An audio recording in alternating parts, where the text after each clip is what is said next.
পাবে। তবে ফাতেমা গো, একটা কথা তোমাকে বলে যাই, আজ পর্যন্ত পৃথিবীর বুকে কোন স্বামী আজ পর্যন্ত তার বিবিকে দুরাই ভালোবাসে না। সব সময় চাই বিবিকে একটু ভালো খাওয়াবো, বিবিকে একটু ভালো পড়াবো, ভালো জায়গায় বসাবো, ভালো একটু সৌন্দর্য দেখাবো, এইভাবে বিবির সেবা যত্ন করতে আনাস্তাগফিরুহু ওয়া নু'মিনু বিহি ওয়া নাতাওয়াক্কালু আলাইহি ওয়া নাউযু বিল্লাহি মিন শুরুরি আনফুসিনা ওয়া মিন সাইয়্যাতি আমালিনা মান ইয়াহদিহিল্লাহু ফালা মুদিল্লা লাহু ওয়া মান ইউদ্লিলহু ফালা হাদিয়া লাহু ওয়া নাশহাদু আল্লা ইলাহা ইল্লাল্লাহু ওয়াহদাহু লা শারীকা লাহু ওয়া নাশহাদু আন্না মুহাম্মাদান আবদুহু ওয়া রাসূলুহু আম্মা বা'দ ফাউযু বিল্লাহি মিনাশ শাইতানির রাজীম বিসমিল্লাহির রহমানির রহিম আইনামা তাকুনু ইউদরিকুমুল মাউত ওয়ালাউ কুনতুম ফি বুরুজিম মুসাইয়্যাদা সাদাকাল্লাহুল আযীম ইন্নাল্লাহা ওয়া মালাইকাতাহু ইউসাল্লুনা আলান নাবিয়্যি ইয়া আইয়ুহাল্লাযীনা আমানু সাল্লু আলাইহি ওয়া সাল্লিমু তাসলিমা আল্লাহুম্মা সাল্লি আলা মাওলানা মুহাম্মাদ ওয়া আলা আলি মাওলানা মুহাম্মাদ সাল্লি আলা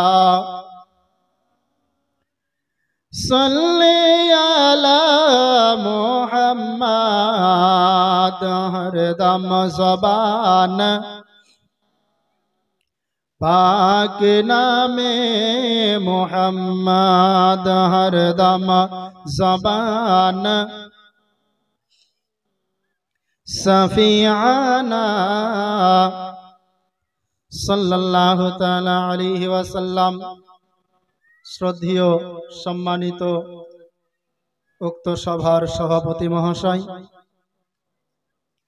তোলাবায়ে জাম, দিক বিদিক থেকে আগত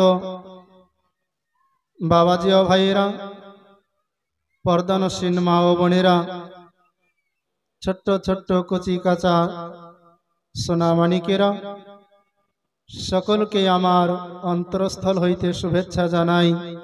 আসসালামু আলাইকুম ওয়া রাহমাতুল্লাহি ওয়া বারাকাতুহু।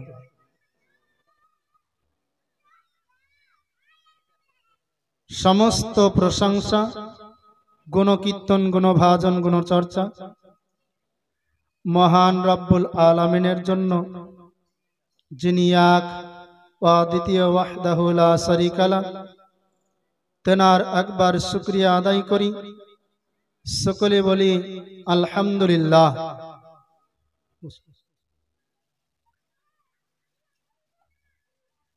তারপরে পরেই আকায়ে নামদার তাজদারে মদিনা, মক্কার লাল মরুর দুলাল, বিশ্বের সাহারা মা আমিনার তারা, আপনার আমার নয়নমণি জনাবে মুহাম্মদুর রাসূলুল্লাহ সাল্লাল্লাহু তাআলা আলাইহি ওয়াসাল্লামের প্রতি অগণিত দরুদ ও সালাম শান্তির ধারা অবতীর্ণ হোক।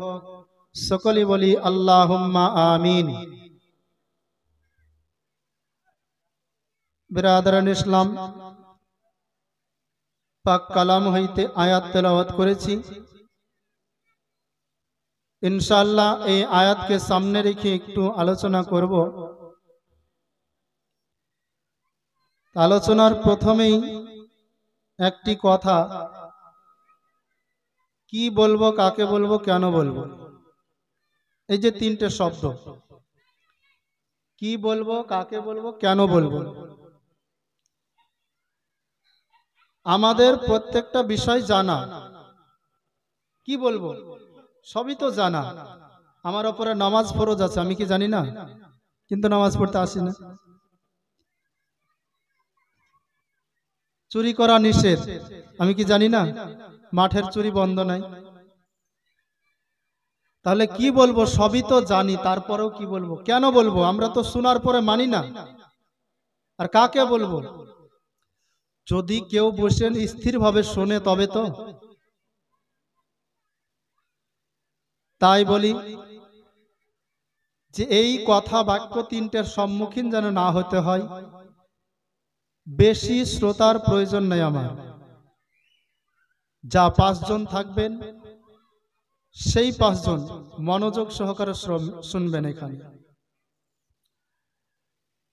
কারণ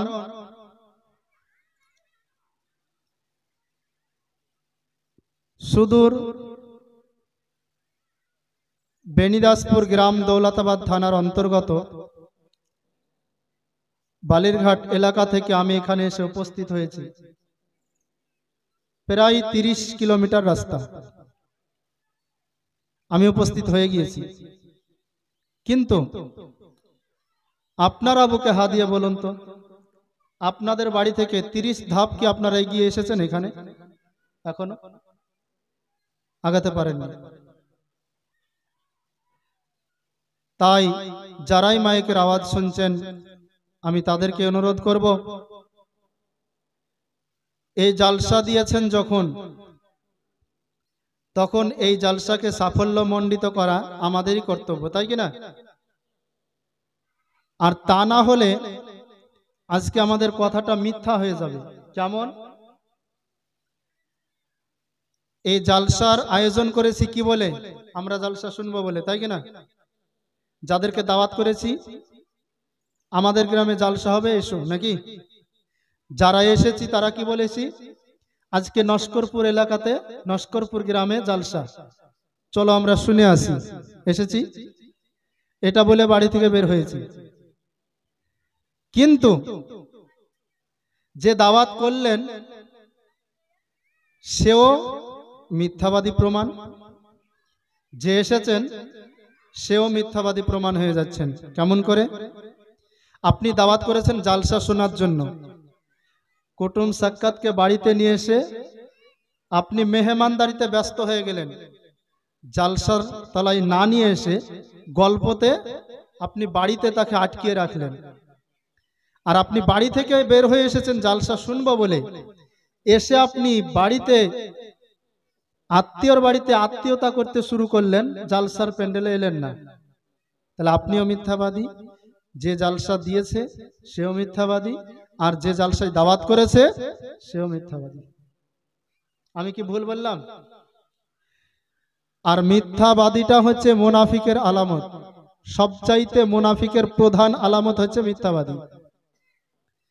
তাই গ্রামবাসী ও যারা মেহমান এসেছেন, আপনাদেরকে আমি অনুরোধ করে জানাই, সভা শুরুতে এই কথাটা বলার কারণই হচ্ছে এটাই, যে আপনি জালসা শুনবো বলে এসেছেন, মিথ্যাবাদী হয়েন না, এখানে এসে বসে যান। আপনি জালসা শোনাবো বলে ডেকেছেন, আপনি মিথ্যাবাদী হয়েন না, আপনি নিয়ে এসে বসুন। আমাদের কর্তব্য এটাই। তো যাই হোক, অতি সংক্ষিপ্ত আকারে আলোচনা ইনশাল্লাহ করে ইতি করব। আপনাদেরকে আহ্বান জানানোর জন্য আমি গজলের একটি কলি বলছি, এই কলিটা বলতে বলতে আপনারা যারা আশেপাশে আছেন আপনারা এখানে এসে উপস্থিত হয়ে যান। শোনো মুসলমান, খুশির জয়গান। শোনো মুসলমান, খুশির জয়গান। লস্করপুর এলাকাবাসী বড়ই ভাগ্যবান। জোরে বলেন সুবহানাল্লাহ। শোনো মুসলমান, খুশির জয়গান। লস্করপুর এলাকাবাসী বড়ই ভাগ্যবান। লস্করপুর এলাকাবাসী বড়ই ভাগ্যবান। শোনো মুসলমান, খুশির জয়গান। লস্করপুর এলাকাবাসী বড়ই ভাগ্যবান। তাদের দ্বারা হইল কায়েম জান্নাতি বাগান। জোরে বলেন সুবহানাল্লাহ। যেখানে আল্লাহ আল্লাহ রাসূলের গুণকীর্তন করা হয়, কোরআন হাদিসের আলোচনা করা হয়, সেই জায়গাটাকে মহান রব্বুল আলামিন জান্নাতি বাগানের সঙ্গে তুলনা করেছেন। আল্লাহর নবী ঘোষণা দিয়েছেন, যেখানে কোরআন তেলাওয়াত করা হয়, যেখানে হাদিসের বর্ণনা করা হয়, সেটা অস্থায়ীভাবে জান্নাতি বাগান।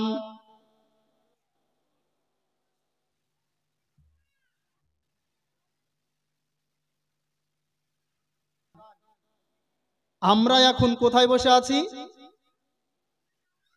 সেই হাদিসের দিকে লক্ষ্য করলে জান্নাতি বাগানে, তাই না? তাই কবি বলছেন, জান্নাতি বাগানে এলে গুনাহ মিটে যায়। জান্নাতি বাগানে এলে গুনাহ মিটে যায়। জাহান্নামী হলে ওসে জান্নাতি যে হয়। জাহান্নামী হলে এলে জান্নাতি সে হয়। শোনো মুসলমান, খুশির জয়গান। লস্করপুর এলাকাবাসী বড়ই ভাগ্যবান। তাদের দ্বারা হইল কায়েম জান্নাতি বাগান। জান্নাতি বাগানে এলে সবাইকে আহ্বান। শোনো মুসলমান, খুশির জয়গান। লস্করপুর এলাকাবাসী বড়ই ভাগ্যবান। ব্রাদার ইসলাম, আল্লাহ পাক রব্বুল আলামিন পবিত্র কোরআনে বলেন, আইনামা তাকুনু ইউদরিকুমুল মাউত ওয়ালাউ কুনতুম ফি বুরুজিম মুসাইয়াদা। আল্লাহ পাক রব্বুল আলামিন কোরআন পাকের মধ্যে ঘোষণা দিলেন। আসুন বাবাজি ও ভাইয়েরা, কোরআন কাকে বলে, কোরআনের মর্যাদা কত, কোরআন কি জিনিস একটু লক্ষ্য করো না। আল্লাহর নবী ঘোষণা দিয়েছেন, এই কোরআন পাক এমনই একটি বিধান। আল্লাহ পাক রব্বুল আলামিন কোরআন শরীফের মধ্যে আপনারা সর্বপ্রথম যে আয়াতটা দিলেন, আলিফ লাম মিম, তারপরে পরে আপনারা বলতেছেন যালিকাল কিতাবু লা রাইবা ফি, এই কিতাবটা কোনো সন্দেহের জায়গা না। যে কিতাব সন্দেহ করার জায়গা নাই, সেই কিতাবের থেকে আমি আয়াত তেলাওয়াত করেছি। ব্রাদারান ইসলাম, কোরআন এমনই একখানি কিতাব, আজ পর্যন্ত কোন দার্শনিক, কোন রাইটার, কোন লেখক, কোন কবি, কোন সাহিত্যিক আজ পর্যন্ত এই গ্যারান্টি দিতে পারেনি, লেখার প্রথমে এই গ্যারান্টি দিতে পারেনি যে আমার কিতাবের মধ্যে কোনো ভুল নাই। কিন্তু মহান রব্বুল আলামিন এই পবিত্র কোরআন কিতাব আপনার নাজিল করার আগেই সর্বপ্রথমে যে আয়াতটা দিবেন, কি বলছেন, যালিকাল কিতাবু লা রাইবা ফি। এমনই একটি কিতাব যেখানে কোনো ভুল তো দূরের কথা, ভুল আছে এই ধরনের সন্দেহ পর্যন্ত, সন্দেহের অপগাছ পর্যন্ত নাই। জোরে বলেন সুবহানাল্লাহ। সেই কোরআন, আপনার কোরআনের মর্যাদা কত! আল্লাহর নবী বলতেছেন, কোরআন দেখলে পরে নেকি হয়, কোরআন শুনলে পরে নেকি হয়, কোরআন পড়লে পরে নেকি হয়, কোরআন ছুলে পরে নেকি হয়। ও বাবাজি, ও ভাইরা, সেই কোরআন, যেই কোরআন দেখলে নেকি, শুনলে নেকি, পড়লে নেকি, আপনার নেকি দিয়ে কোনো কাজ হবে না। হবে নাকি? শুধু নেকিতে কাজ হবে? নেকি দিয়ে শুধু কাজ হবে না। নেকি পেলে পরে আপনি মনে ভাবছেন জান্নাতি হয়ে যাব, আমি নেককার হয়ে গিয়েছি, জান্নাত পেয়ে যাব। না না না, কখনোই আপনি জান্নাতের আশা করতে পারবেন না যতক্ষণ পর্যন্ত আল্লাহর নবীকে মোহাব্বত না করবে না, কোরআন ওয়ালাকে মোহাব্বত না করবে না।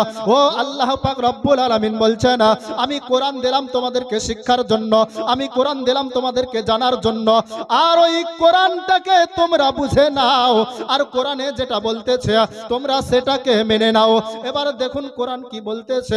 আল্লাহ পাক রব্বুল আলামিন ওই কোরআনে বলতেছেন, কুল ইন কুনতুম তুহিব্বুনাল্লাহ ফাত্তাবিউনি ইউহিব্বুকুমুল্লাহ ওয়া ইয়াগফির লাকুম যুনুবাকুম ওয়াল্লাহু গফুরুর রহিম।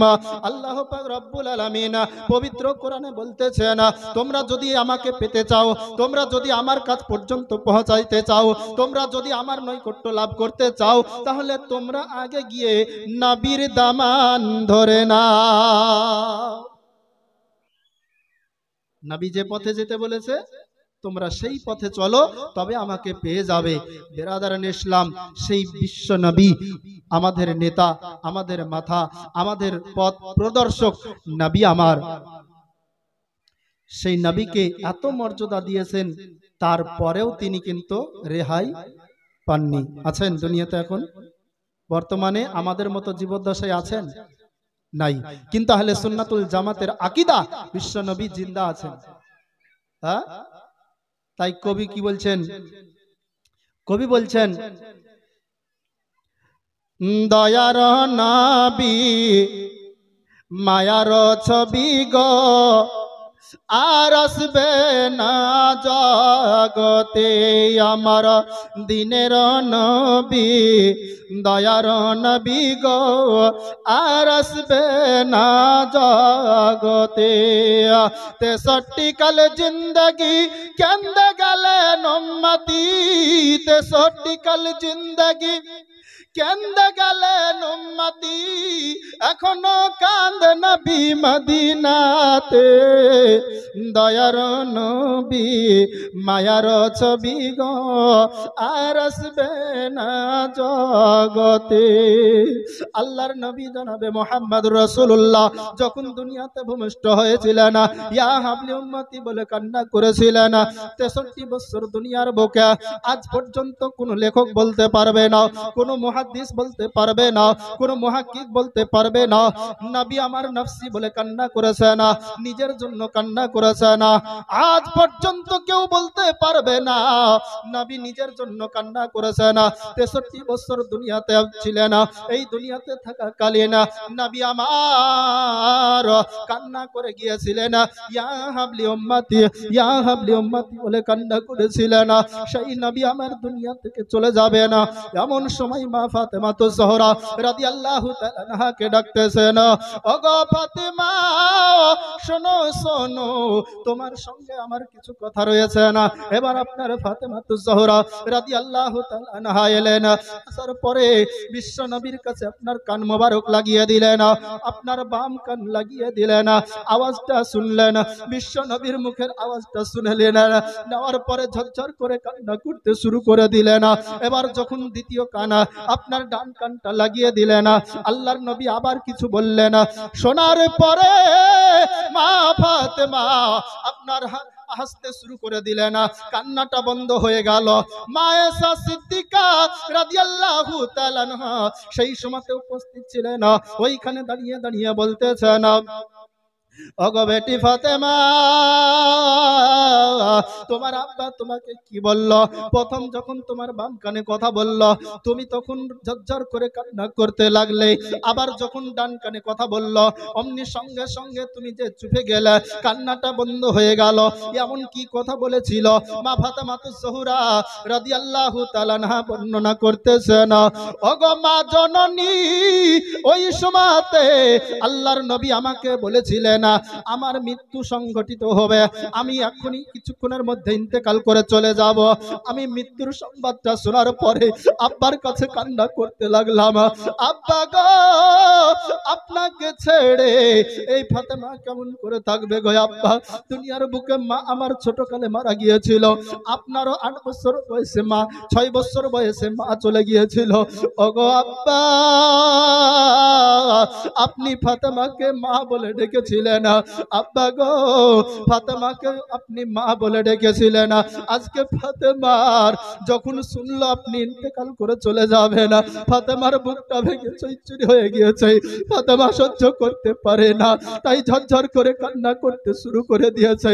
ফাতেমা বলতেছেন, মা গো, আমরা যখন ক্ষুধার তাড়না যখন সহ্য করতে পারতাম না, আমাদের পেটটা যখন পিঠের সঙ্গে লেগে যেত, মা গো, ওই সময়তে আমরা বিশ্ব নবীর দরবারে আসতাম।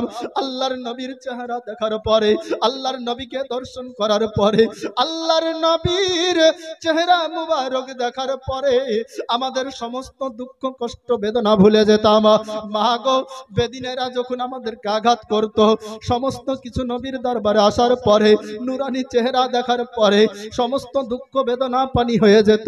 মা, আজ তো আল্লাহর নবী চলে যাবে, এবার থেকে আমরা যখন কষ্ট পাবো, আমরা যখন দুঃখ পাবো গো মা, আমরা কোথায় এসে মনকে সান্ত্বনা দেব, এই চিন্তা করে কাঁদতেছিলাম গো মা।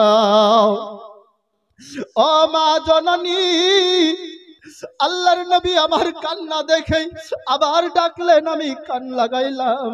কানটা যখন ভিড়িয়ে দিলাম, আল্লাহর নবী আমাকে তখন বলতেছিল, আবার আমার কানে বলতেছিল, ওগো বেটি ফাতেমা, তুমি আমার আর কান্না করিও না, দুনিয়ার বুকে এমন হয়ে থাকিও না, দুনিয়ার বুকে কান্নায় ভেঙে পড়িও না। ফাতেমা গো, তোমার জন্য একটি সুসংবাদ আছে, যেই সংবাদটা পৃথিবীর কেউ আজ পর্যন্ত স্পেশাল ভাবে পাইনি, আমি তোমাকে দিয়ে গেলাম। ওগো ফাতেমা, তুমি আমার বেটি, আমি তোমাকে সংবাদটা দিয়ে যাই। বেটিকে বলে ফাতেমা, বলে আব্বা জান, এমন কি সংবাদ পৃথিবীর কেউ পাইনি, আর কিয়ামত পর্যন্ত পাবে না, সেই সংবাদটা আপনি আমাকে দিতে চান? বলুন বলুন, সেই সংবাদটা কি? আল্লাহর নবী তখন বলেছিলেন, ও ফাতেমা, শোনো শোনো, মৃত্যুর আগ পর্যন্ত মৃত্যুর খবরটা কেউ জানে না। জানে আমার মৃত্যু কখন হবে আমি বলতে পারবো? বালিরঘাট থেকে এসেছি নস্করপুরে, আমি আবার সুস্থভাবে ফিরে যাবো, এই গ্যারান্টি দিতে পারবো? আমি যে কথাটা বলছি, কথাটা সম্পূর্ণ করতে পারবো, এই গ্যারান্টি দিতে পারবো? পারা যাবে না। বেরাদারানে ইসলাম, মা ফাতেমাকে বলতেছেন, বেটি রে, আজ পর্যন্ত কেউ মৃত্যুর খবর বলতে পারেনি, মৃত্যুর সংবাদটা কেউ পাইনি।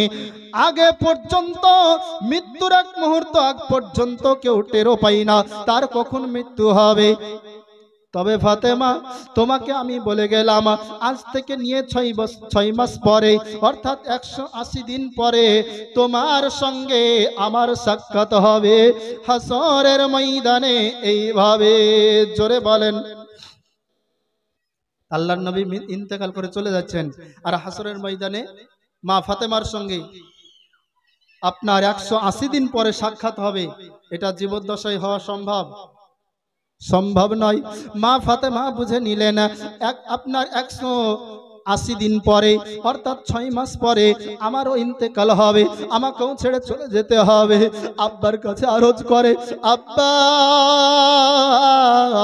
আব্বা গো আপনি একটু দয়া করে বলো না আমার যখন ইন্তেকাল হবে সেই দিনটা কি হবে, সেই মাসটা কি হবে গো। আব্বা বলতেছে না, বিশ্বনবী আমার বলতেছে না, আমি হলাম ইলমে গায়বের সংবাদদাতা, আল্লাহ পাক রব্বুল আলামিন আমাকে জানিয়ে দিয়েছে না, আমি ফাতেমা তোমাকে জানিয়ে দিলাম, শোনো শোনো তোমার যে মৃত্যুটা হবে সেই মৃত্যুটা হবে রমজান মাসের 3 তারিখ। রবিউল আউয়াল থেকে হিসাব করুন, রমজান মাস 6 মাস। মা ফাতেমা জেনে নিলেন রমজান মাসের 3 তারিখে ইন্তেকাল হবে। আল্লাহর নবীর কাছে গিয়ে বলছেন, আব্বা ফাতেমার মনটা আরেকটা প্রশ্ন করেছে। বলে কি প্রশ্ন বেটি বলো, সময় বেশি নাই তাড়াতাড়ি করে বলো। বলে আব্বা গো আমার যে ইন্তেকালটা হবে রমজান মাসে, সেই রমজান মাসের কয় তারিখ হবে? বলে 3 তারিখ হবে। আব্বা গো সেই 3 তারিখটা কি বার হবে? বলে সেই বারটা হবে তোমার, সেই বারটা হবে মঙ্গলবারের দিন। আব্বাকে বলে আব্বা তাহলে সেই টাইমটা কখন হবে? বুখারী শরীফের মধ্যে লেখা আছে মা ফাতেমাতুজ জোহরা রাদিয়াল্লাহু তাআলা আনহার ইন্তেকালের কথা আল্লাহর নবী বর্ণনা করলেন মাগরিবের পর এশার আগে। এটা কি গায়েবের খবর নয়? আমাদের মধ্যে একটি সম্প্রদায় আছে জানেন, তারা বলে যে নবী গায়েব জানে না। গায়েব আর ইলমে গায়েব আর আলিমুল গায়েব এই পার্থক্যটা বোঝে না তারা। আলিমুল গায়েব হচ্ছে আল্লাহর ক্ষমতা, আলিমুল গায়েব হচ্ছে আল্লাহর ক্ষমতা। এই গায়েবের উপরে আর কেউ ক্ষমতাবান নাই। আছে নাকি? আল্লাহর উপরে কেউ আছে? নাই। কিন্তু আল্লাহ পাক রব্বুল আলামিন যতটা আল্লাহর নবীকে দিলেন ততটা আল্লাহর নবী জানে কিনা? জানে তো। আমাদের মধ্যে কিছু আপনার ব্যক্তিরা আছে, তারা বলে, আমি নাম করব না, গীবাত করা হবে, তবে তাদের কাছ থেকে সতর্ক করার জন্য আপনাদেরকে বলছি যে তারা বলে নবী উম্মি ছিলেন, মানে মূর্খ ছিলেন। উম্মি শব্দের অর্থ কয়েকটা হয়। উম্মি মানে লিডার হয়, উম্মি মানে মা হয়, উম্মি মানে মূর্খ হয়, আরো আছে মানে। তো ওরা মূর্খ মানেটা লিয়েছে কিসের জন্য? দুনিয়ার কোন স্কুলে আল্লাহ নবী পড়েননি তাই। আচ্ছা বলেন, যেই ব্যক্তি মূর্খ হবে সেই ব্যক্তি কি হাদিস বর্ণনা করতে পারে? সে কি কোনো শিক্ষিত ব্যক্তিকে পথ প্রদর্শক হয়ে নিয়ে যেতে পারে? পারে না। তাহলে নবী কি ছিলেন? উম্মি মানে লিডার ছিলেন। কার? সাইয়্যিদুল মুরসালিন। আপনার বলা হয়েছে আল্লাহর নবী ছিলেন সাইয়্যিদুল মুরসালিন, সমস্ত নবীগণের লিডার, সমস্ত নবীগণের সরদার। তাহলে উম্মি শব্দের মানে বুঝলাম। আর একটা বিষয় এবার আসুন, আল্লাহর নবী যে দুনিয়ার কোন জায়গাতে পড়াশোনা করা শিখেনি, তাহলে কোথায় শিখলো? আল্লাহর কোরআনকে জিজ্ঞাসা করো না। কোরআন বলতেছেন আর রহমান আল্লামাল কোরআন। আল্লাহ পাক রব্বুল আলামিন বলছেন রহমান ने सिखाया। আল্লাহ পাক রব্বুল আলামিনের জাতির সিফাতি নাম হচ্ছে রহমান। আল্লাহ শিখিয়েছেন কি? আল্লামাল কোরআন। কোরআনের শিক্ষা দিলেন কাকে? নবীকে। আপনার নবীকে যখন কোরআন শিক্ষা দিয়েছেন, আচ্ছা বলুন কোরআনে কি নাই? আসমান ও জমিনের ভিতরে যত কিছু আছে সব কোরআনে আছে না নাই? তাহলে যার উপরে কোরআন আসলো, আপনি আমি না বুঝতে পারি, আমি আপনি ব্যাখ্যা করে না বের করতে পারি, কিন্তু যার উপরে কোরআন আসলো সে কি বুঝে না কোরআন? যদি নাই বুঝে তাহলে কোরআন আসার কোনো ফায়দা নাই, আছে নাকি? ব্রাদার ইন ইসলাম, এটাই বুঝতে চাই না। আসুন মা ফাতেমাতুজ জোহরা রাদিয়াল্লাহু তাআলা আনহা, তিনি আপনার বিশ্ব নবীর কাছে আপনার সমস্ত বিষয়টা জানিয়ে নিলেন। নেওয়ার পরে আল্লাহর নবী বলেন, ফাতেমা গো তুমি আর কান্না করিও না, যাও যাও আমার সঙ্গে সাক্ষাতের জন্য তুমি এবার রেডি হতে যাও। বলে আব্বা কেমন করে রেডি হতে হবে? বলে ফাতেমা গো আমি নবী, তুমি আমার বেটি বলে তোমার রক্ষা নাই, তবে তুমি আল্লাহকে যতক্ষণ খুশি করতে না পারবে ততক্ষণ পর্যন্ত তুমিও জান্নাত পাবে না। সেই ব্যবস্থাটা করো। আচ্ছা বলেন, ফাতেমা তো জান্নাতি রমণীদের সর্দারিনী, তাই না? তাহলে তিনাকে আল্লাহর নবী বললেন কি, যে তুমি রেডি হও, আল্লাহকে খুশি করতে হবে। আল্লাহকে খুশি করতে গেলে পরে নবীকে খুশি করতে হবে, আর নবী খুশি তো আল্লাহ খুশি, আল্লাহ খুশি তো আপনার সমস্ত বেড়া পার হয়ে যাবে। ব্রাদারান ইসলাম, বলতেছিলাম মা ফাতেমাতুজ জোহরা রাদিয়াল্লাহু তাআলা আনহা এবার আপনার ওইখান থেকে পর্দা নিলেন, সঙ্গে সঙ্গে আজরাইল এসে আল্লাহর নবীর জানটাকে কবজ করে নিয়ে চলে গেলেন। আল্লাহর নবী আপনার জানটা নিয়ে চলে যান, এমন সময় মা ফাতেমাতুজ জোহরা রাদিয়াল্লাহু তাআলা আনহা তিনি পর্দা থেকে এবার ফিরে এলেন। আসার পরে আল্লাহর নবীর সমস্ত আপনার যে ব্যবস্থা সদ ব্যবস্থাগুলো করে নিলেন। আল্লাহর নবীর বেটি ফাতেমাতুজ জোহরা রাদিয়াল্লাহু তাআলা আনহা সেই দিন থেকে যেন ইবাদতে আরো মনোযোগ দিয়ে দিলেন। মনোযোগ এমন ভাবে দিয়েছেন, তিনি আপনার রাত্রিতে জেগে জেগে আল্লাহর ইবাদত করতে শুরু করে দিয়েছেন। আপনার সারা সারা দিনে আল্লাহর ইবাদত করে। ওগো মা বোনেরা, ওগো আমার বাবা জয়েরা, আল্লাহর ইবাদত করতে গেলে পরে আমরা কত বাহানা দিয়ে থাকি, আমরা কত রকমের অজুহাত দেখিয়ে থাকি। মা ফাতেমাতুজ জোহরা রাদিয়াল্লাহু তাআলা আনহা তিনি আপনার করছেন কি, আপনার চাকিতে আটা পিসতেছে না, চাকিতে আটা পিসতেছে না, আর এদিকে হাতে তসবিহ পড়তেছে না, পায়ের আঙ্গুলে আপনার দোলনার দড়িটা পায়ের আঙ্গুলে বেঁধে নিয়েছেন। ইমাম হাসান আর হুসাইন আপনার দোলনায় শুয়ে রয়েছেন। এইদিকে আঙুল নড়ে নড়ে সন্তানকে খেলা দেয়, এইদিকে এক হাতে আপনার চাকিতে আপনার গম জব পেশাই করে, আর অপর দিকে আপনার আরেক হাতে যেন আপনার কি করে, তসবিহ তেলাওয়াত করতে থাকে। জোরে বলেন। আল্লাহর নবীর বেটির আপনার ইবাদত কখনোই বন্ধ হয় না। মা ফাতেমাতুজ জোহরা রাদিয়াল্লাহু তাআলা আনহা তিনি আমাদেরকে অনেক প্রকারের শিক্ষা দিয়ে গিয়েছেন। আল্লাহর নবী মা ফাতেমাতুজ জোহরা রাদিয়াল্লাহু তাআলা আনহা তিনি আপনার বলতেছেন, আমি যে পথ ধরে চলি সেটা হলো আল্লাহর নবীর পথ। আল্লাহর নবী ঘোষণা দিয়েছিলেন, আমার চলনটা দেখবে তো মা ফাতেমাকে লক্ষ্য করো। আল্লাহর নবীর হুবহু চলন সমস্ত কিছু মা ফাতেমার চরিত্রের ভিতরে ফুটে উঠেছিলেন। আল্লাহর নবী যেইভাবে পরিচালনা করেছিলেন, আল্লাহর নবী পর্দা নেওয়ার পরেও মা ফাতেমাতুজ জোহরা রাদিয়াল্লাহু তাআলা আনহা তিনি আরো ইবাদতে মগ্ন হয়ে গেলেন। সুবহানাল্লাহ সুবহানাল্লাহ। মা ফাতেমার জীবনী দেখতে গেলে পাওয়া যায় আল্লাহর নবীর বেটি ফাতেমাতুজ জোহরা রাদিয়াল্লাহু তাআলা আনহা তিনি আপনার একদিন এশার নামাজ পড়ে আপনার নফল নামাজের জন্য দাঁড়িয়ে গিয়েছেন, আপনার নিয়াত করে দাঁড়িয়ে গিয়েছেন, পড়তে শুরু করে দিয়েছেন, কোরআন তেলাওয়াত করতে শুরু করে দিয়েছেন। আপনার কোরআন তেলাওয়াত হয়ে গেল, রুকু করে নিয়েছেন, এবার সিজদায় চলে গিয়েছেন। সুবহানাল্লাহ সুবহানাল্লাহ।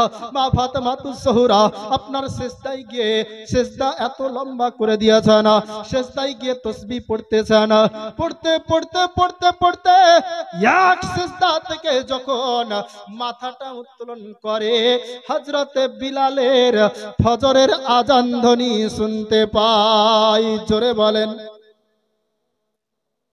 এক সিজদাতে মা ফাতেমাতুজ জোহরা এশার নামাজের পর থেকে নিয়ে ফজরের আজানের আগ পর্যন্ত এক সিজদায় কাটিয়ে দিয়েছেন। সেই দিন থেকে মা ফাতেমার নামটা হয়ে গেল সাজিদা, সিজদাকারিনী নাম মা ফাতেমা আফসোস করে বলতেছেন, আল্লাহ আল্লাহ গো, রাতটা যদি আরেকটু বড় করে দিতে, রাতটা যদি আরেকটু লম্বা করে দিতে, এই ফাতেমার দ্বিতীয় সিজদাটা আদায় হয়ে যেত। ফাতেমার আধা আদায় হলো, আর আধা যে রয়ে গেল। কি চেষ্টাই না করেছিলেন। আজকে আমরা নামাজ পড়তে যাই, নামাজের মধ্যে পার্থক্য রয়েছে বাবা, কত বলার সময় নাই। তবে নামাজ পড়তে যাই, এমন ভাবে সিজদা করি মনে হয় যেন আপনার পাখিতে ধান খাইছে, পাখিতে ধানে ঠোকা মারছে, ঠকাস ঠকাস করে যেমন ঠোকা মারে। আজকে আমাদের সিজদা থেকে, এক সিজদা থেকে দ্বিতীয় সিজদায় আমরা বসতে চাই না, এক সিজদা থেকে হাত না উঠিয়ে দ্বিতীয় সিজদায় চলে যায়। ওগো মুসল্লি ভাইরা, ওগো মুসল্লি বাবারা, ওগো মুসল্লি মা বোনেরা, আপনারা শুনুন শুনুন, এইভাবে নামাজ পড়লে নামাজ হবে না, এইভাবে নামাজ পড়লে নামাজ কায়েম হবে না, নামাজ প্রতিষ্ঠিত হবে না, নামাজ আপনার কবুল হবে না।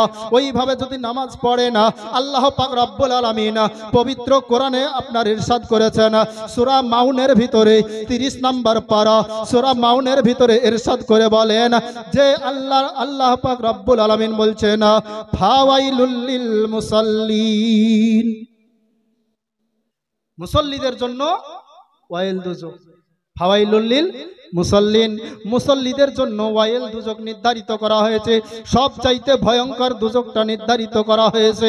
ওগো বাবাজি ও ভাইয়েরা, তাহলে এখান থেকে বোঝা যায় নামাজের মধ্যে পার্থক্য, নামাজির মধ্যে পার্থক্য, মুসল্লির মধ্যে পার্থক্য।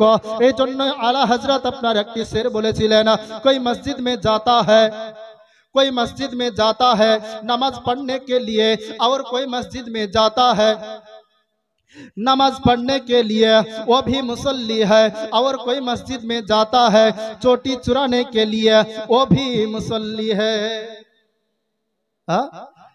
क्यों मस्जिदे जाए नमाज पढ़ार जन्य, वो मुसल्ली। आबार क्यों चोटी चुरी करते जाए नमाज पढ़े, ছিড়াটা রেখে দিল, তাড়াতাড়ি করে নামাজ পড়ে ছিড়াটা রেখে দিয়ে ভালোটা নিয়ে চলে আসলো, নিয়ে গেল ফাটা, নিয়ে এলো বাটা, আপনার নিয়ে চলে আসছে। বিরাদারে ইসলাম, এমন মুসল্লির জন্য আল্লাহ পাক রব্বুল আলামিন বলেন, ফাওয়াইলুল লিল মুসাল্লিন, ও মুসল্লিরে, তোদের জন্য আমি ওয়াইল দুজকটাকে নির্ধারিত করেছি। এই ওয়াইল দুজক যদি একবার হুঙ্কার দেয়, 7 তব দুজক আপনার থরথর করে কাঁপতে শুরু করে দেয়। বেরাদারানে ইসলাম, মা ফাতেমাতুজ জোহরা রাদিয়াল্লাহু তাআলা আনহা, তিনি আপনার আল্লাহর ইবাদতে মগ্ন হয়ে গিয়েছেন। এত আল্লাহর ইবাদত করতেছেন, এত ইবাদত করতেছেন, আস্তে আস্তে আস্তে আস্তে তিনি আপনার অসুস্থ হয়ে বিছনা ধরে নিয়েছেন। তবুও যেন আপনার ইবাদত ছাড়ে না, বিছনায় পড়ে গিয়েছে, আর উঠতে পারে না, আর চলতে পারে না। তারপরেও মা ফাতেমা ইশারায় নামাজ আদায় করে যায়, আপনার তার মুখ কখনো বন্ধ হয় না। এমন কি আপনার মায়েশা সিদ্দিকা রাদিয়াল্লাহু তাআলা আনহা তিনি বর্ণনা করতেছেন যে আমি মা ফাতেমার দিকে লক্ষ্য করে দেখলাম যে ফাতেমার মাথার চুল পর্যন্ত আল্লাহর জিকির করে। জোরে বলা যাবে না সুবহানাল্লাহ? আচ্ছা, আপনারা কি আমার কথা বুঝতে পারছেন? জিজ্ঞেস করা হয়নি, অনেক জায়গায় জিজ্ঞেস করি আমি, সব জায়গাতেই। কথা যদি বুঝতে না পারেন তাহলে ইকো কমে দিতে বলবো, সাউন্ড কমে দিতে বলবো। কারণ হচ্ছে আমি এসেছি আপনাদেরকে বোঝানোর জন্য। যদি বুঝতে না পারেন তাহলে বেকার বকা হবে, তাই কি না? যদি বলেন আমার স্পিরিট কমাতে, তাও কমে দিতে পারবো। তবে বিরাদরান ইসলাম, ওই টেনে টেনে ওয়াজ করতে গেলে পরে 10 মিনিটের ওয়াজ আধ ঘন্টা লেগে যাবে। তাই অতি সংক্ষিপ্ত সময়ে একটু লম্বা ওয়াজ ধরেছি, তো সেজন্য একটু তাড়াতাড়ি বলতে হয়েছে। বিরাদরান ইসলাম, মা ফাতেমাতুজ জোহরা রাদিয়াল্লাহু তাআলা আনহা তিনি আপনার বিছনায় সজ্জিত হয়ে গিয়েছেন, বিছনাগত হয়ে গিয়েছেন। তারপরে আল্লাহর ইবাদত ছাড়ে না, আল্লাহকে ত্যাগ করে না। আমাদেরকে শিক্ষা দিলেন, ও জগতের মুসলমান, মুসলমান, তোমরা যদি একটু মাথাটা ব্যথা হয়, তোমরা বলো যে সিজদা করতে গেলে মাথা যন্ত্রণা করে, নামাজ এখন পড়া যাবে না। একটু যদি জ্বর হয়ে যায়, মাথা যন্ত্রণা করে, জ্বরে গা পুড়ে যাচ্ছে, ওযু করা যাবে না, নামাজ পড়া যাবে না।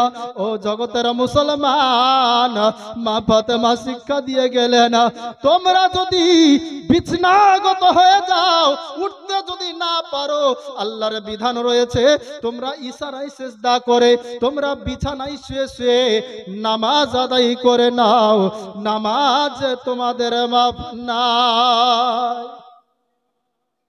আছে নামাজের মাপ আছে? নামাজের মাপ নাই এটা জানি, কিন্তু দুঃখের বিষয় মসজিদে গিয়ে মুসল্লি পাই না। কেন? নামাজের মাপ নাই সেটা তো জানি, নামাজ আমাদেরকে পড়তেই হবে, অপরিহার্য, না পড়লে পরে আমাদের রক্ষা নাই। তারপরেও কেন মুসল্লি নাই? আমরা জবানে বিশ্বাসী, জানেন, মুখের বিশ্বাসী, কাজের নয়। আমরা মুসলমান। আল্লাহ পাক রব্বুল আলামিন পবিত্র কোরআনে বলতেছেন, ইয়া আইয়ুহাল্লাযিনা আমানু, হে ঈমানদার বান্দাগণ। কাকে বললেন? একটু মুখ খোলেন। হে ঈমানদার বান্দাগণ, কাকে ডাকলেন? ঈমানদারদেরকে, কোনো বেঈমানকে নয়, কোনো বেদিনকে নয়, কোনো কাফেরকে নয়, কোনো মুশরিককে নয়, কোনো আপনার বেধর্মীকে নয়। আপনার ডাকলেন কাকে ডাকলেন? যারা আল্লাহওয়ালা, যারা আল্লাহর উপরে বিশ্বাসী, যারা ঈমানদার, যারা আল্লাহকে ঈমান নিয়ে এসেছে, আল্লাহর উপরে ঈমান নিয়ে এসেছে, আল্লাহকে মেনে নিয়েছে, নবীকে মেনে নিয়েছে, সেই ঈমানদারদেরকে ডেকে বলছেন, ইয়া আইয়ুহাল্লাযিনা আমানু, হে ঈমানদার বান্দাগণ, ওয়ালা তামুতুন্না ইল্লা ওয়া আনতুম মুসলিমুন, তোমরা ততক্ষণ পর্যন্ত মৃত্যুবরণ করিও না যতক্ষণ পর্যন্ত পূর্ণাঙ্গ মুমিন না হবে। পূর্ণাঙ্গ মুসলমান না হয়ে তোমরা কখনোই ইন্তেকাল করিও না। মৃত্যু আমাদের হাতে নয়। বাবাজি ও ভাইয়েরা, আসুন কথাই কথা বেড়ে যায়। আল্লাহ পাক রব্বুল আলামিন পবিত্র কোরআনের দিকে লক্ষ্য করো না, আবার কোরআনে ইরশাদ করে বলতেছেন, ইয়া আইয়ুহাল্লাযিনা আমানু দুখুলু ফিস-সিলমি কাফা, হে ঈমানদার বান্দাগণ, ভালো করে মনে রাখবেন, ঈমানদারদেরকে ডাকলেন, কোনো বেঈমানকে নয়, ঈমানদারদেরকে ডেকে বলছেন, আমানু দুখুলু ফিস-সিলমি কাফা, হে ঈমানদার বান্দাগণ, তোমরা পরিপূর্ণভাবে উদখুলু, তোমরা দাখিল হয়ে যাও, ফিস-সিলমি, ইসলামের ভিতরে, কাফা, পরিপূর্ণভাবে, তোমরা পরিপূর্ণভাবে ইসলামের ভিতরে দাখিল হয়ে যাও।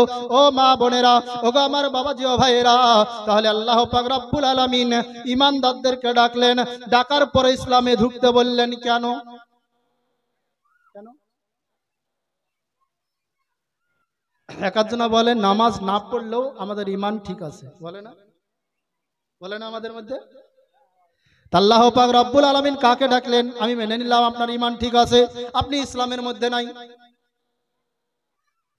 আল্লাহ বলছেন, ইয়া আইয়ুহাল্লাযিনা, হে ঈমানদার বিশ্বাসী বান্দাগণ, আমানু, হে বিশ্বাসী বান্দাগণ, উদখুলু, তোমরা দাখিল হও, প্রবেশ করো, ফিস-সিলমি, ইসলামের ভিতরে, কাফা, পরিপূর্ণভাবে।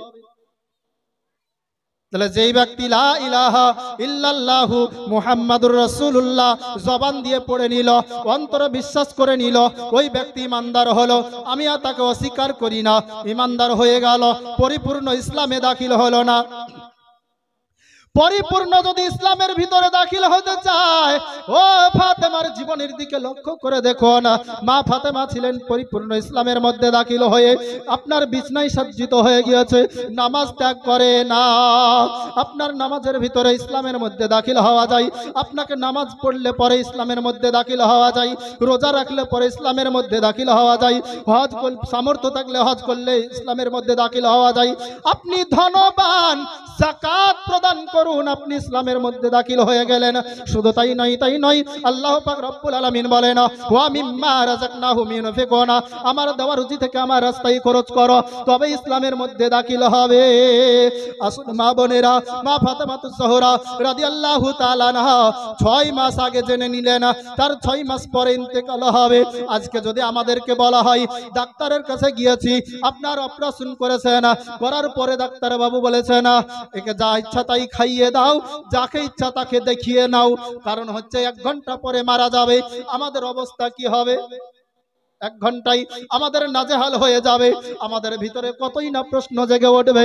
কিন্তু মা ফাতেমাতুজ জোহরা রাদিয়াল্লাহু তাআলা আনহা এই চিন্তাটাকে 1 দিন নয় 2 দিন নয় 6 মাস ধরে আপনার বহন করছেন।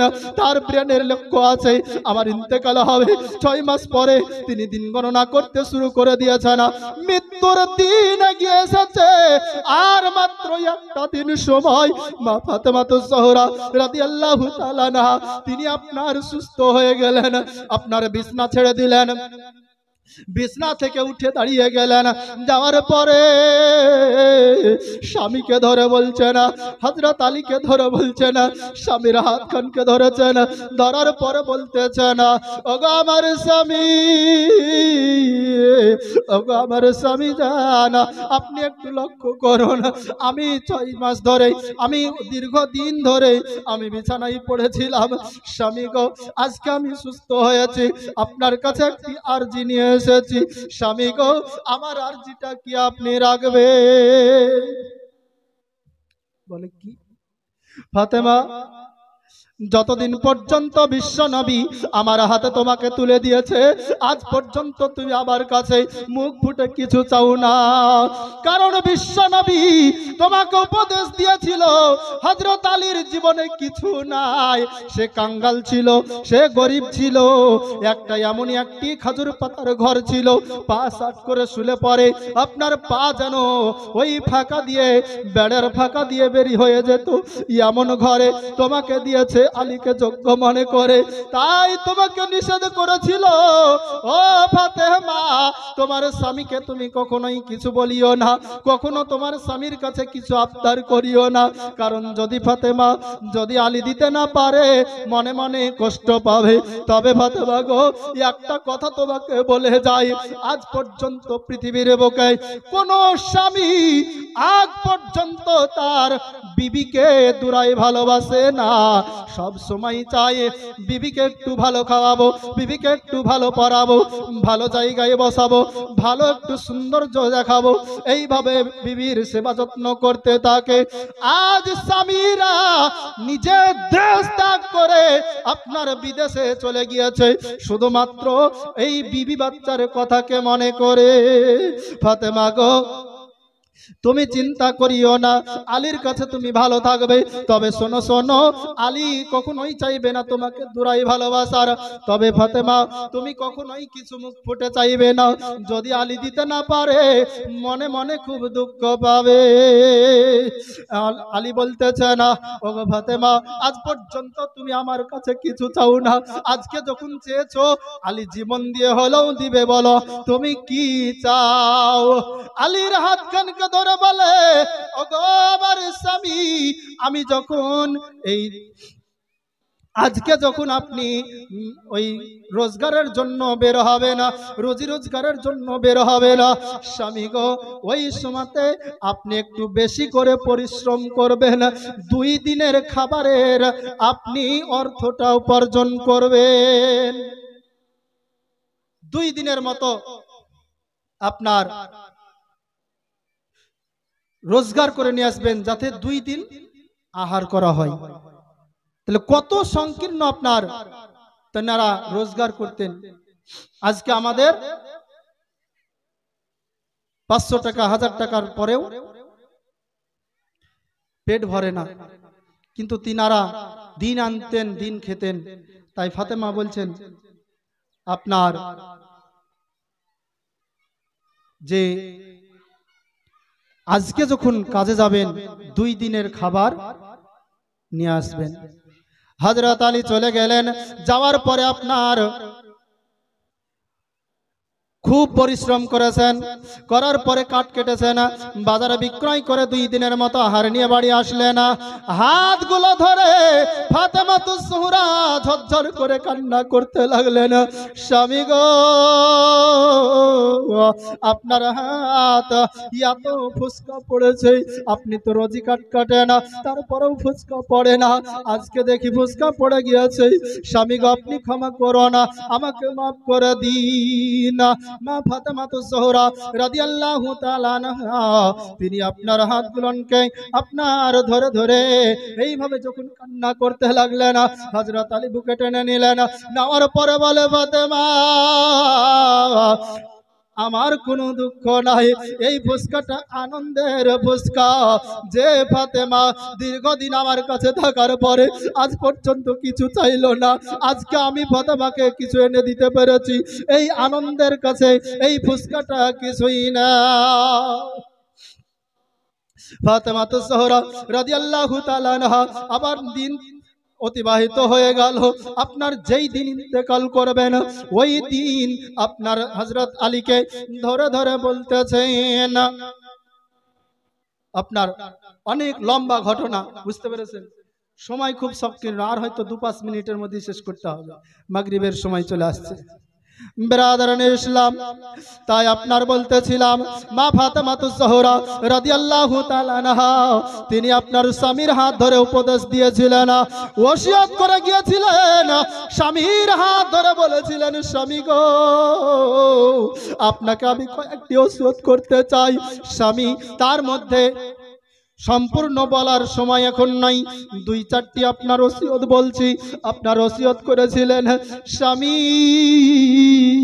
আমি যখন ইন্তেকাল করে চলে যাব আপনার ঘরে আর একটা নতুন বিবি আসবে। স্বামী গো, আমার ঘরে 2টা আমার ছোট্ট ছোট্ট কুচি মানিক ইমাম হাসান আর হুসাইন আছে, খুব ছোট্ট বাচ্চা, তাদের বয়স 8 থেকে আপনার 7 বছর 8 বছর বয়স, এই ধরনের বয়সের বাচ্চা। স্বামী গো, আমি ফাতেমা আমার সন্তানগুলোকে এমন করে মানুষ করেছিলাম, ওগো আমার স্বামী, যতক্ষণ পর্যন্ত আমার সন্তানগুলো কোরআন তেলাওয়াত না শুনে ততক্ষণ পর্যন্ত তারা ঘুমায় না, তাদের তৃপ্তি পাই না, ঘুমিয়ে তারা শান্তি পাই না। স্বামী গো, আমি যখন ইন্তেকাল করে চলে যাব আপনার ঘরে যখন বিবি আসবে তাদের মা হবে সতেলা মা। ও স্বামী, তারা হয়তো কোরআন তেলাওয়াত করে ঘুমিয়ে দেবে না। আপনার কাছে ওসিয়ত রইল, আপনি 6 দিন আপনার ওই নতুন স্ত্রী নিয়ে থাকুন, একটা রাত আমার সোনা মানিকের কাছে আসুন, এক রাত্রে সে আমার সোনা মানিকের মাথায় হাতটা বুলিয়ে দেবে, আপনার পাজরে শুয়ে নেবেন, নেওয়ার পরে মাথায় হাত বোলাবেন, কোরআন তেলাওয়াত করবেন, কোরআন পড়ে পড়ে তাদেরকে ঘুমিয়ে দেবেন। 1 সপ্তাহের ঘুম তারা 1 রাত্রিতে পূর্ণ করবে। ওগো আমার স্বামী, আমার ছোট্ট ছোট্ট মাসুম বাচ্চা, তারা খেতে পারবে না, একা কোনোদিন খাইনি, ফাতেমা নিজের হাতে খাইয়ে দিয়েছে। প্রত্যেকটা লুকমা তোলার প্রথমে ফাতেমা একটা করে দরুদ শরীফ পড়ে পড়ে ফাতেমা ইমাম হাসান আর হুসাইনের গলায় ভাত তুলে দিয়েছে। আমার ইমাম হাসান আর হুসাইন যতক্ষণ পর্যন্ত ওই দরুদ পড়া লোকমা না খাবে তাদের পেট ভরবে না। স্বামী গো, 6টা দিন তারা আধো আধো করে খাবে। আপনি একটা দিন হলেও আপনি একবার নিয়ে তাদেরকে পাশে বসিয়ে নিয়ে তাদেরকে পাশে বসিয়ে নিয়ে দরুদ পড়ে পড়ে তাদের গালে ভাতটা দিবেন। আগো আমার স্বামী, 6 দিনের ক্ষুধাটা তারা একদিনে সমস্ত ক্ষুধার যন্ত্রণাটা ভুলে যাবে। বিরাদারানে ইসলাম এইভাবে ওসিয়ত করতেছিলেন। তো যাই হোক, সময় অতি সংকীর্ণ, আপনার বলার অনেক কিছুই ছিল। মা ফাতেমা কেমন পর্দা করতেন, যে তিনার জানটাকে কবজ করেছিলেন, তিনার গোসলটাকে দিয়েছিলেন, তিনি আরো কি কি ওসিয়ত করেছিলেন, তার দাফনটা কোথায় হয়েছিল, বর্তমানে সেই চিহ্ন আছে কি না, সমস্ত কিছুই বলার ছিল, কিন্তু সময়ের পরিপ্রেক্ষিতে আর হলো না। যদি আল্লাহ হায়াতে রাখেন তাহলে আগামীতে যদি আপনাদের মন কাটতে পারি, তাহলে আগামীতে যদি এই গ্রামে আবার আসতে পারি, ইনশাল্লাহ এরপর থেকে ঘটনা ইনশাল্লাহ শোনাবো। তো যাই হোক, এই বলে আমার বক্তব্য এখানে ইতি করছি। বলা ও ভাষার মধ্যে যদি হয় ভুল ত্রুটি, ক্ষমা প্রার্থী। আস্তাগফিরুল্লাহ রব্বি মিন কুল্লি জামবিউ ওয়া আতুবু ইলাইহি। লা ইলাহা ইল্লাল্লাহু মুহাম্মাদুর রাসূলুল্লাহ সাল্লাল্লাহু তাআলা আলাইহি ওয়াসাল্লাম। আসসালামু আলাইকুম ওয়া রাহমাতুল্লাহি ওয়া বারাকাতুহু।